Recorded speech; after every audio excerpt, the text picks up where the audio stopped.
Now, we all know that Monolith Soft has been helping out with Zelda games for over a decade at this point. They've done Skyward Sword, they did A Link Between Worlds, they've done so many different things. And what their specialty is the larger games, is dealing with some of Nintendo's biggest IPs. They've worked on Splatoon and Animal Crossing and so much. So we know that Monolith Soft is a company that is multifaceted, has a lot of talent, and knows Nintendo in and out. And I think that with Xenoblade Chronicles 3, this could really be the springboard that they need to even go to bigger and better things than what they've already done at the company. So we'll definitely get into that. But before we do, what's good everyone? OJ here. Welcome back to another video. Please make sure you hit that like button, subscribe if you're someone new, and click that notification bell to get my videos first as we discuss all things Nintendo, all things RPG, gaming, and then some. So let's go ahead and get into this, because I think that this is a discussion that I've been wanting to have for quite some time now, and I feel that it's a very important discussion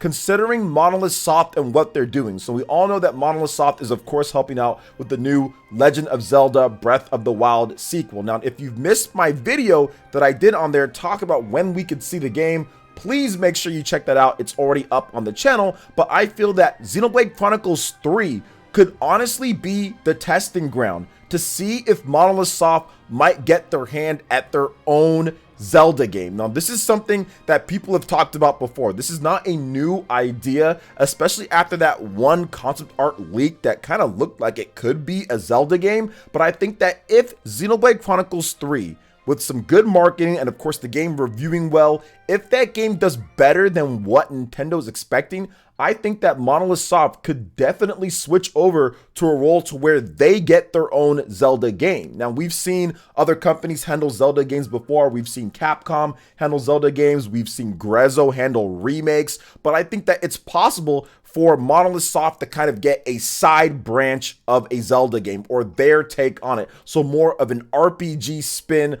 on a Zelda game. And I think that with Xenoblade Chronicles 3, like I said, I think that the performance of that game, how it does, how they adapt to more of the modern times, what they do with the combat system, is that something that they can transfer over and use their expertise to make a Zelda game? I do think that it is possible based off of them just helping out with The Legend of Zelda for so long, but also their expertise with open world games, with open-ended and open-areaed games as well. So I think that it would really fit a Zelda game not bad at all. Heck, look at the work that they helped do with The Legend of Zelda Breath of the Wild becoming the best-selling Zelda game of all time. And obviously Xenoblade Chronicles 3 probably isn't going to sell as much as The Legend of Zelda Breath of the Wild, but I think that this game has a chance to easily do over 3 million units, as Xenoblade Chronicles 2 already crossed the 2 million unit mark, and it was a game that never crossed the really a million unit mark beforehand. So for them to be able to sell 2 million shows that just how good some of these games can be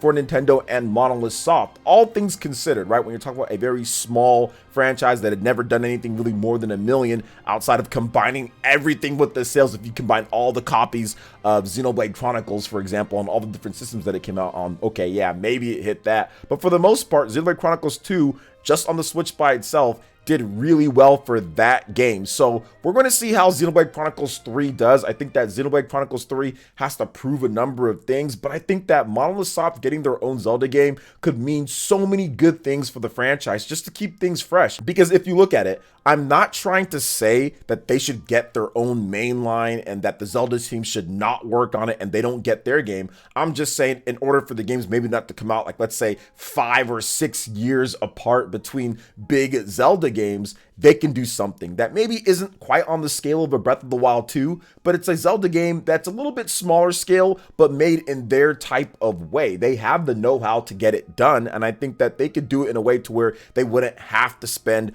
4, 5, 6 years in development, even though Xenoblade Chronicles 3 has been in development for quite some time. But I think the scope of that game is obviously going to be large. They can do something a bit smaller from that, or from Breath of the Wild, and I think that people would really like that, and maybe Nintendo tasked them with that type of thing. And I think that the keys for this game, if they were able to do something like that, it would be the combat. Like, how would the combat be like? Obviously it would be more of an action RPG style, more like an Elden Ring, or more like a Dark Souls, or more like a Scarlet Nexus, some of these other action RPGs that have came out in the past few years. So I would love to see their take on the true action RPG. Because if you look at Xenoblade, definitely an action RPG, but has some of those other types of elements in there as well, with the auto attacking and everything. Some people say like MMO style of combat. So I would love to see them on a contextual button presses action combat game. I think that would fit the Zelda franchise so well, and maybe you can use a number of different characters in there. Maybe we finally get a playable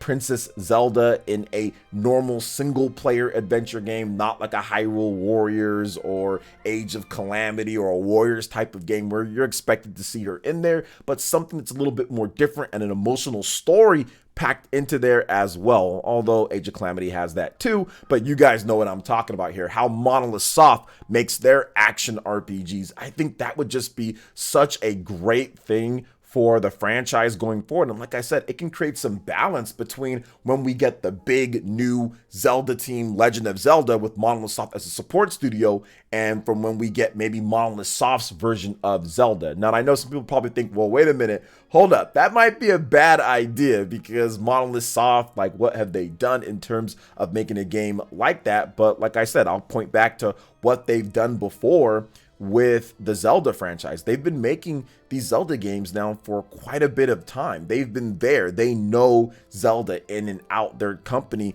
likes Zelda. Employees there like it. Heck, it's Nintendo, right? Nintendo purchased Monolith Soft more than a decade ago. They are essentially Nintendo at this point, and they've hired based on the people that have that DNA to make those type of games. So I just think that it could be really cool to see that. But I think this video also can say, well, wait a minute, maybe with The Legend of Zelda Breath of the Wild 2, or the sequel, whatever you want to call it at this point, will there be influences from Xenoblade or from the action RPG, from the Xenoblade roots in Breath of the Wild 2? That's also something that we also have to consider as well. Are they going to take it a step above? Because The Legend of Zelda Breath of the Wild already has kind of like a hidden RPG system in there in terms of how they determine when you get certain weapons and how good those weapons are based off of how far you are in the game and how many enemies you've defeated. And that affects your equipment and what you get. Notice how at the beginning of the game, obviously you get crappy equipment, but then later as you go along and you get more experience and you fight more people, your equipment gets better and better as you get things. So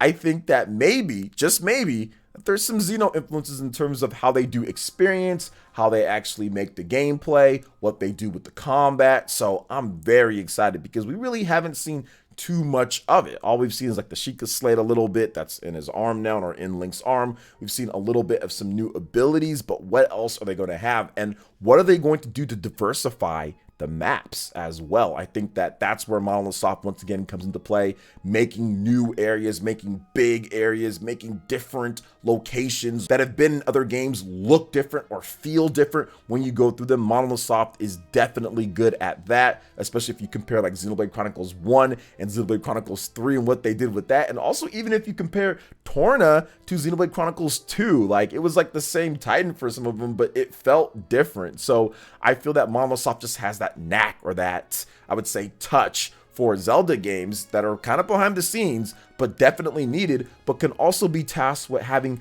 their own Zelda game as well. So this is a good thing to me when it comes down to Monolith Soft actually helping out with Zelda here. And I am excited to see exactly what Breath of the Wild 2 does and kind of just how it goes about its business and what it ends up being, just because it's just been so silent on the game. And I think that things are going great. We're going to hear more about it at E3, which I talked about in my previous video.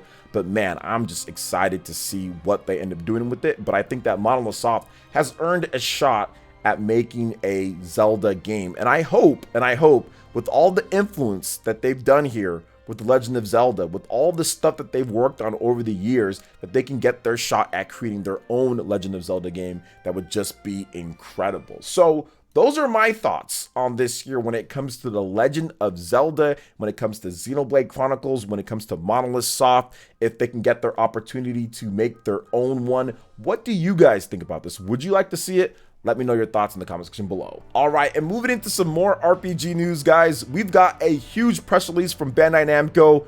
Elden Ring has just absolutely blown the doors off of the sales charts across the PlayStation, Xbox, and PC. Bandai Namco has announced that Elden Ring has sold 12 million units worldwide, with over 1 million units sold in Japan. So 12 million total, 1 million in Japan. Incredible to see that it sold that much, and the game is deserving of that. Obviously, it was one of the best rated games that we've seen since The Legend of Zelda Breath of the Wild. It released on a massive install base of people, and they did a good job of waiting a bit more, delaying the game from its fall release of 2021, delaying it, which actually gave people more opportunities and more chances to buy PlayStation 5s and to buy Xbox Series of systems. So that was a good call, because I think if they launched it last year, less people would have had the system, and then they probably would have got less sales. That might have shaved the sales down, because I think maybe people didn't want to get it on the PS4 or something like that. So the fact that they actually waited a bit longer, I think helped the sales, and I think that it's a cautionary tale